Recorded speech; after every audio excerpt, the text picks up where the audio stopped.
Direktur Eksekutif Parameter Politik Adi Praitno. Halo Pak Adi. Halo, sore. Iya, Tadi Pak Adi, tadi keputus terakhir ya. kita membahas tentang skenario apa yang mungkin terjadi dalam 3 tahun ke depan yang kemudian bisa merubah komposisi partai politik yang kita saksikan saat ini mendukung masing-masing pasangan calon dalam pilkada serentak.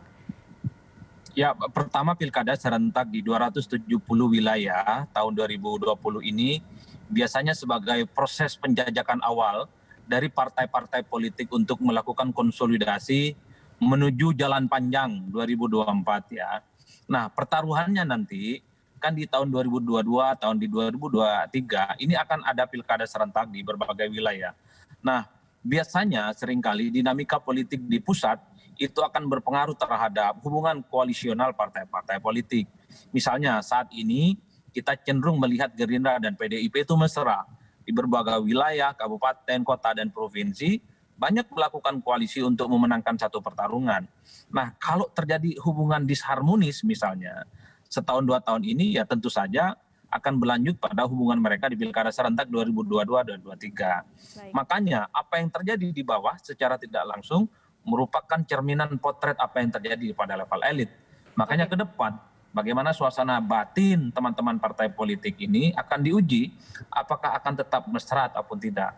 Tapi yang jelas misalnya publik saat ini melihat satu kemesraan yang cukup luar biasa antara PDIP dan Gerindra yang ini selalu dikaitkan dengan jalan panjang menuju pemilu 2024 lah kira-kira begitu. Pak Adi, ini yang kemudian membuat pilkada itu signifikan. Baik, menurut Anda di 2024 akan ada berapa pasangan capres, berapa poros yang akan mungkin terjadi dari komposisi parpol yang ada saat ini?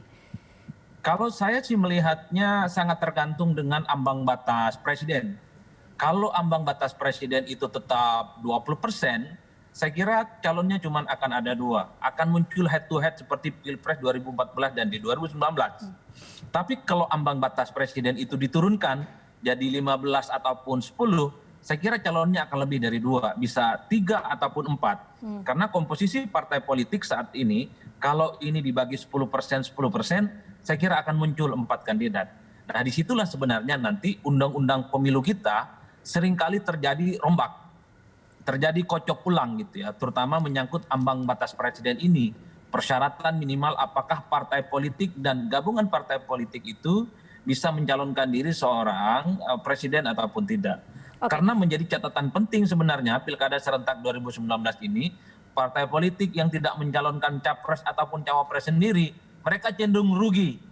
Dan yang menang banyak adalah mereka yang mengusung kader dan partai gitu ya. Baik, kalau kemudian situasi tetap sama seperti sekarang, harmonis selalu sampai ke 2024, kemudian undang-undang pemilunya juga tetap 25% untuk ambang batas, dan hanya 2 pasangan calon, lalu seperti apa komposisinya Pak Adi?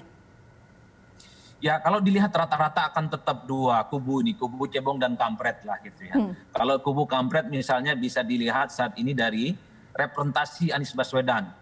Dan hanya Anies Baswedan dan dimunculkan yang dinilai sebagai antitesa terhadap pemerintah saat ini. Sementara di kubu pemerintah nama-namanya begitu banyak. Ada Ganjar Pranowo, ada Risma gitu. Nanti mungkin ada Puan. Dan bahkan dalam konteks ini Prabowo bisa dimasukkan menjadi bagian dari poros pemerintah yang saat ini memang menjadi bagian dari koalisi. Siapa yang akan bersama PKS Pak Adi untuk kemudian mendukung poros Anies? Ya? Siapa yang akan bersama PKS yang kemudian akan mendukung poros Anies kalau tadi Anda katakan ada poros Anies? Ya kemungkinan akan ada Demokrat, kemungkinan juga akan ada Golkar di situ ya. Karena biar bagaimanapun partai-partai ini punya kepentingan memajukan calon sendiri. Entah sebagai calon RI 1 ataupun calon RI 2. Karena pemilu yang dilaksanakan secara serentak itu cukup menguntungkan bagi partai-partai yang punya jagoan maju gitu. Makanya orang seperti Demokrat kemudian Golkar punya kepentingan bahwa mereka ini bisa bersanding dengan siapapun yang akan maju di 2024 nantinya. Nah, Golkar tentu tidak ingin terus menjadi penonton gitu ya. Sebagai partai pemenang pemilu kedua, dia punya kepentingan di 2024 menjadi ikon utama, lakon utama untuk memenangkan pertarungan. Kira-kira begitu melihatnya. Baik, terima kasih Pak Adi Praitno untuk waktunya bersama kami di Sama-sama, Lavi.